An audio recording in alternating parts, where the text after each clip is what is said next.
जनवरी 3, परमेश्वर सर्वप्रथम। पाठ मत्ती 6 अध्याय 19 से 34 वचन। पहले तुम परमेश्वर के राज्य और उसकी धार्मिकता की खोज करो तो ये सब वस्तुएं भी तुम्हें मिल जाएंगी। मत्ती 6 अध्याय 33 वचन। जीवन के प्रत्येक क्षेत्र में हमें परमेश्वर को प्रथम स्थान देना चाहिए। अपने हर एक कार्यों में परमेश्वर की धार्मिकता पूरी होने की खोज करनी चाहिए। क्या यीशु मसीह ने, जो पाप को नहीं जानता था, सिर्फ परमेश्वर की धार्मिकता को पूरी करने के लिए बपतिस्मा नहीं लिया? मत्ती 3 अध्याय 15 वचन।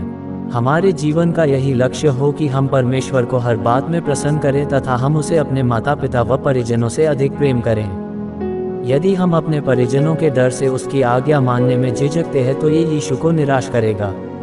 उसने स्पष्ट कहा है कि जो माता या पिता को मुझसे अधिक प्रिय जानता है वह मेरे योग्य नहीं है, और जो बेटा या बेटी को मुझसे अधिक प्रिय जानता है वह मेरे योग्य नहीं है। मत्ती 10 अध्याय 37 वचन।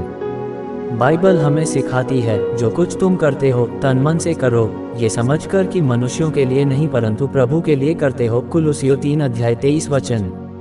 क्या हमारे जीवन का लक्ष्य परमेश्वर को प्रसन्न करने का है, जैसे प्रभु का था और जिसने कहा, मेरा भोजन यह है कि अपने भेजने वाले की इच्छा के अनुसार चलूं और उसका काम पूरा करूं।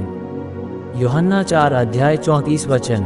आइए हम अपने प्रतिदिन का उत्तम भाग परमेश्वर को देना सीखें, लेकिन उपवास और प्रार्थना की उपेक्षा न करें। परमेश्वर के वचन का मनन करना, उसके चरणों पर बैठना, ये सब हमारे मूल भोजन से भी ज्यादा महत्वपूर्ण है। अय्यूब 23 अध्याय 12 वचन। हमारा मुख्य कार्य है कि लोगों के सामने हम मसीह का अंगीकार करें और उन्हें उसके राज्य के लिए जीत सके। मत्ती 10 अध्याय 32 से 33 वचन। यीशु ने चेतावनी दी है, जो कोई इस लोगों के बीच मुझसे और मेरी बातों से ले जाएगा, मनुष्य का पुत्र भी जब वह पवित्र दूतों के साथ अपने पिता की महिमा सहित आएगा तब उससे भी ले जाएगा। मरकुस 8 अध्याय 38 वचन।